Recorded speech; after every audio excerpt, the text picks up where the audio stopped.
Bismillahirrahmanirrahim. Qala al-mu'allifu rahimahullah wa nafa'na bihi wa bi'ulumihi fid dharain amin. Qala Allah ta'ala fi kitabihil karim. A'udzu billahi minasy syaithanir rajim.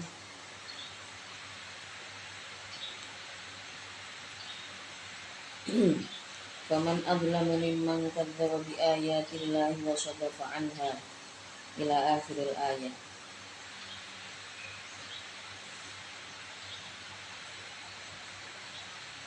Faman, maka tidak ada satupun. Faman, maka tidak ada satupun. Aila ahada, artinya tidak ada seorang pun.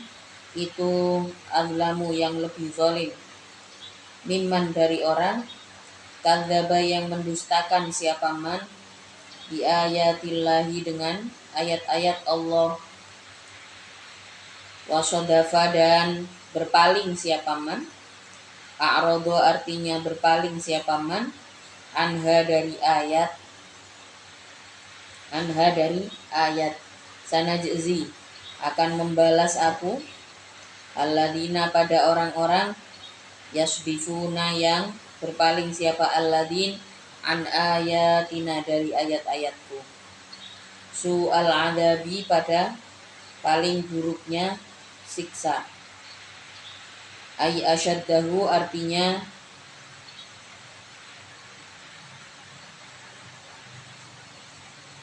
paling beratnya adab.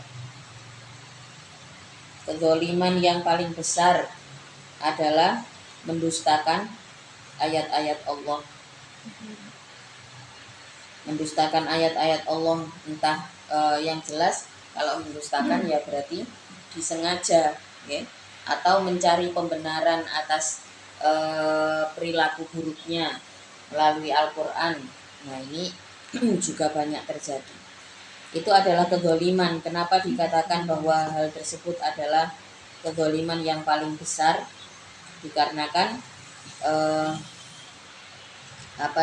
Al-Quran itu tujuannya adalah untuk memberikan petunjuk.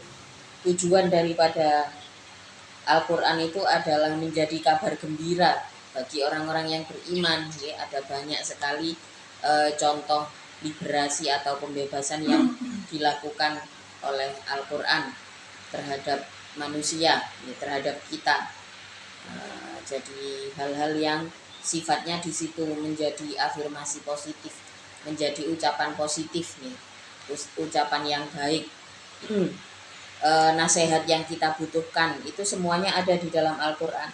Tapi kalau didustakan untuk dijadikan dalih menjatuhkan orang lain misalkan, atau dijadikan dipalsukan bahkan, oh ini perintah Al-Quran padahal di Quran nggak ada, ya. Oh ini diperbolehkan oleh Al-Quran padahal tidak, maka itulah yang dikatakan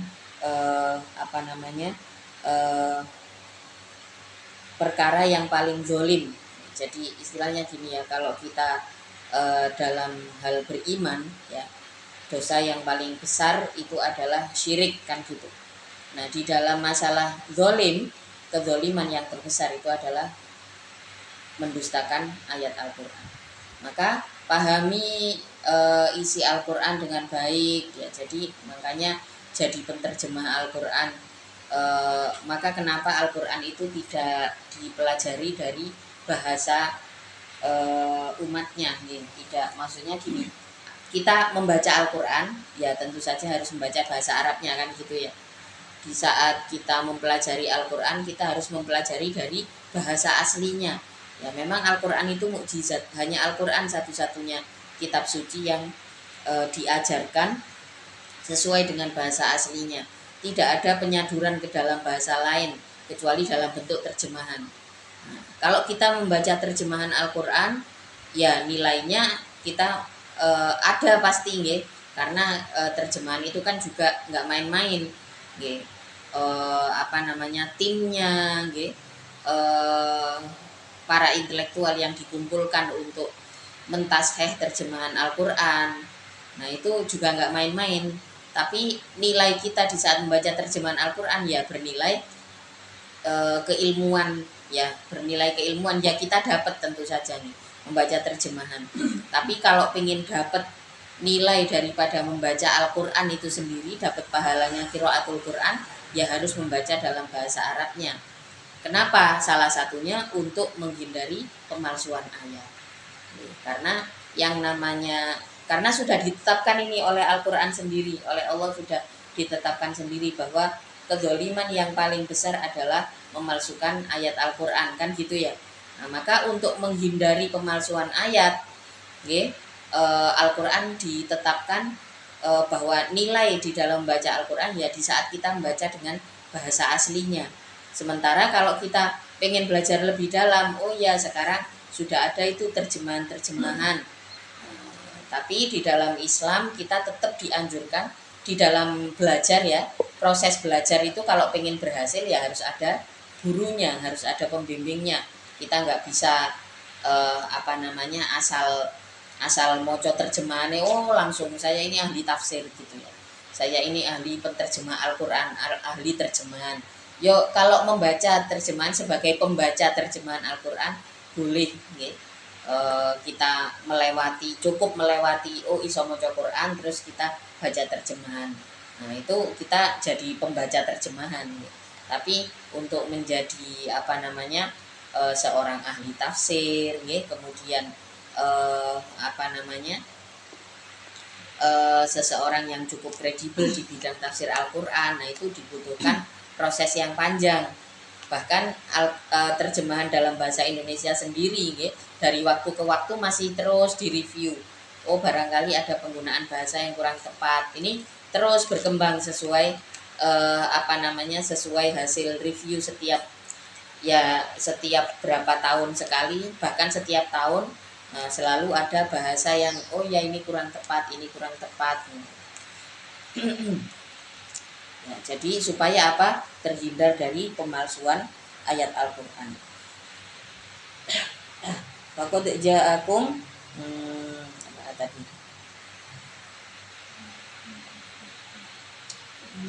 Bima kanu yasdifun ya.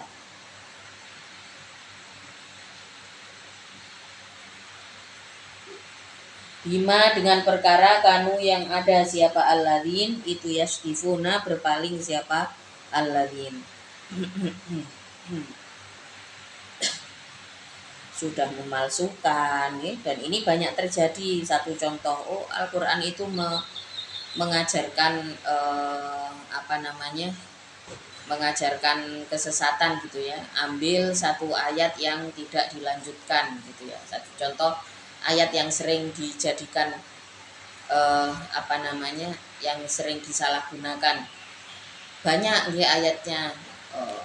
Orang terlalu berpegang pada patriarki sistem misalkan, bahwa posisi laki-laki dalam rumah tangga ini adalah yang paling harus dihormati, dia adalah yang memimpin rumah tangga dengan satu bukti ayat ar-rijalu qawwamuna 'alan nisa bima faddalallahu ba'dhum. Nah, sekarang kadang-kadang esensi daripada qiwamah, kata qawwamuna 'alan nisa itu kan mestinya penanggung jawab.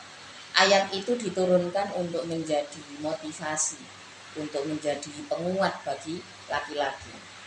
Kalau dilihat lebih jauh lagi, oh ya perempuan itu bagaimana secara kejiwaan, secara mental, penciptaannya memang lebih kuat. Salah satunya apa? Perempuan ditakdirkan setiap bulan kita ditakdirkan untuk ada ini split guncangan emosi yang disebut dengan PMS sebelum menstruasi, dan itu terjadi siklusnya setiap bulan. Belum lagi dalam seumur hidupnya perempuan ini ditakdirkan untuk bisa melahirkan. Sementara sakit yang level sakitnya paling tinggi di dunia itu hanya ada dua. Satu sakit melahirkan, yang kedua sakit dicabutnya nyawa. Ini level sakitnya sama. Jelas perempuan diciptakan untuk bisa menahan rasa sakit yang begitu hebat. Ya. Sementara laki-laki diciptakan untuk kiwama, untuk menjadi penanggung jawab. Nah, maka ayat tersebut diturunkan untuk supaya laki-laki ini termotivasi untuk menjadi kuat, diberikanlah tanggung jawab, diberi tasjid, diberikan motivasi. Tapi banyak ini yang memasukkan ayat ini, bagaimanapun dijadikan ini sebagai ayat untuk patriarki sistem. Nggak masalah mau kehidupan itu patriarki sistem ataupun matriarki sistem ya. Itu patriarki sistem itu laki-laki pasti memimpin, pasti benar. Kalau matriarki sistem mau perempuan pasti memimpin, pasti benar. Mau pakai sistem yang manapun terserah. Yang menjadi salah itu adalah ketika kekuasaan tersebut didasarkan pada ayat Al-Qur'an yang tidak sepenuhnya dipahami. Padahal di situ jelas ayatnya ya, ar-rijalu qawwamuna 'alan nisa'i bima faddalallahu ba'dahum 'ala ba'd. Di situ disebutkan laki-laki punya kelebihan dari perempuan, dari sebagian makhluk yang lain. Dari sebagian makhluk yang lain dalam hal itu adalah perempuan gitu. Punya beberapa kelebihan. Ya, secara fisik lebih kuat gitu ya. Laki-laki juga di saat memahami sebuah disiplin ilmu karena mereka itu secara logika diciptakan oleh Allah lebih banyak main logika daripada perasaan, maka sebenarnya fadl ilmunya, kelebihan ilmunya juga lebih tinggi. Mestinya keberaniannya, kepercayaan dirinya, kemudian tenaganya mestinya ini lebih tinggi dari perempuan. Dan tapi kemudian ya wis dijoko enake tok jenenge menungso. Nah, hal-hal semacam ini ada balasannya, nggih. Hal-hal semacam ini ada balasannya. Pemalsuan pemalsuan kepahaman ayat itu ada. Di sini dikatakan oleh Allah sanajzil ladzina yasdifuna an ayatina su'al adzab bima kanu yasdifun. Dari keberpalingan mereka ya akan ada azabnya. Hal yang huruna,